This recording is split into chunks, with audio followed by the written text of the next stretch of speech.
If you haven't heard this before, let me share it with you. The world is loud, but strength often speaks in silence.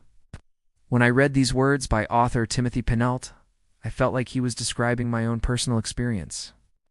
You see, growing up, I always struggled with shyness and being an introvert. So when I started my YouTube journey, it felt like I was going against everything I was ever taught. And I faced a lot of self-doubt and negative comments along the way.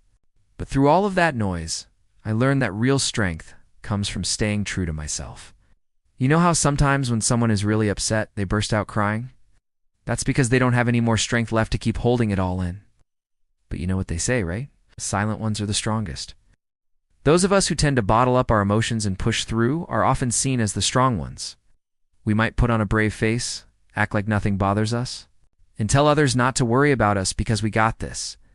But inside, there's a storm raging. There's this quote that says, "Some people are so strong that even when they cry, there's no tears in their eyes."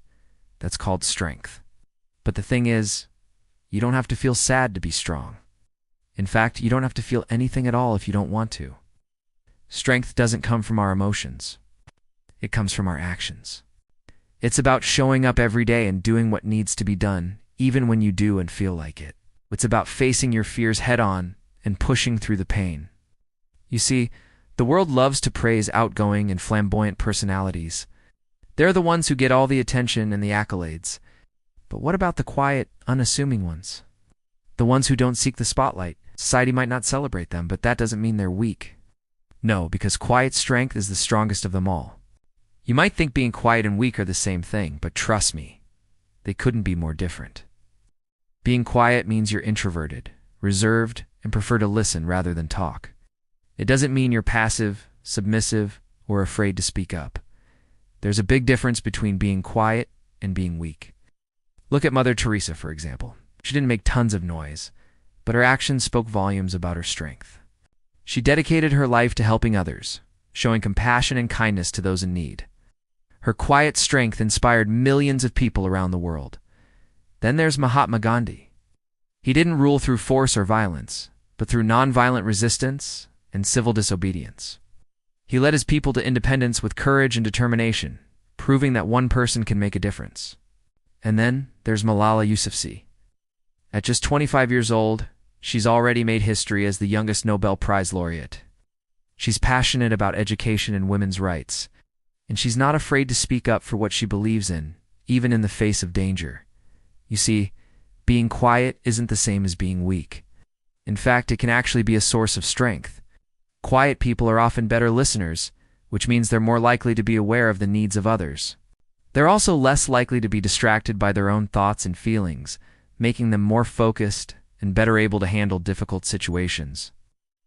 So next time someone tries to tell you that being quiet makes you weak, remember that they're only seeing the surface. They don't know the real strength that lies within you. You're not defined by your volume, but by your actions. And if you choose to be quiet, that doesn't make you any less capable, strong, or intelligent. You ever heard the saying, "Still waters run deep"? Well, that applies to people too.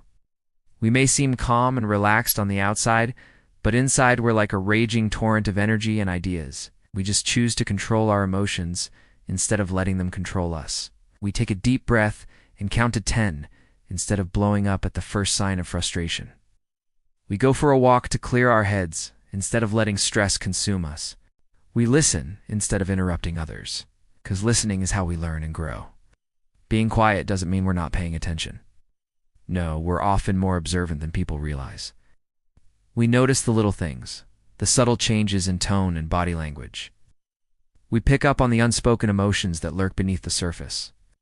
And while others may miss important details, we're more likely to pay attention to what's being said. Between the lines, we're better at reading people and situations, which gives us the ability to respond more effectively. And yes, it's true that we may not be the first ones to speak up, but when we do, people tend to listen.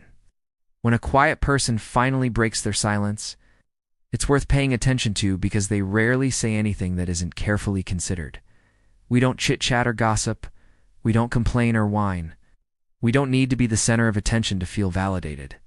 We find satisfaction in the small things, in the beauty of nature, in the kindness of strangers, in the sound of laughter.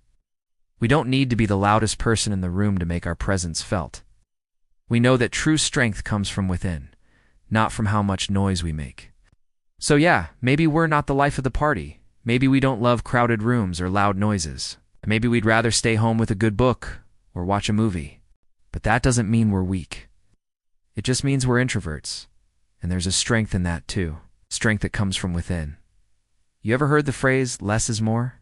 Well, that applies to us introverts too. We don't need a lot of friends to validate our worth. We don't need constant praise to feel good about ourselves. We don't need to fill every moment with noise and activity. We're comfortable with silence. We enjoy our own company. We don't need to be constantly surrounded by people to feel happy. Don't get us wrong. We're not antisocial. We do have friends, and we do enjoy spending time with them. But we also need time to recharge from social interactions. It's not personal. It's just how we're wired. We need time to process our thoughts and emotions before we can share them with others. We need time to be alone with our thoughts. It's where we get our ideas and inspiration. It's where we find our creativity. It's where we find ourselves. So next time you meet a quiet person, don't assume they're weak. They may just be introverts. And introverts are some of the strongest people you'll ever meet. We're resilient, self-aware, and independent. We don't need other people to complete us. We're strong enough on our own. You ever heard the saying, still waters run deep? Well, that's us introverts in a nutshell. Sure, we might not be the most outgoing or charismatic people, but what we lack in volume, we make up for in depth. We may not be the loudest voices in the room, but our quiet strength is something to be reckoned with. So don't underestimate us introverts. We may be quiet, but we're far from weak. We're resilient, adaptable, and full of surprises. You never know what kind of strength you find in a quiet person until you get to know them. Author Mark Mason says, a quiet person can be more intimidating than a loud, obnoxious person because you never know what's going on behind that silence. Their mind is sharp and they're often smarter than people give them credit for. Hey, I hope you found this video helpful. If you did, please give it a thumbs up and share it with your friends. And don't forget to subscribe for more videos like this. Thanks for watching.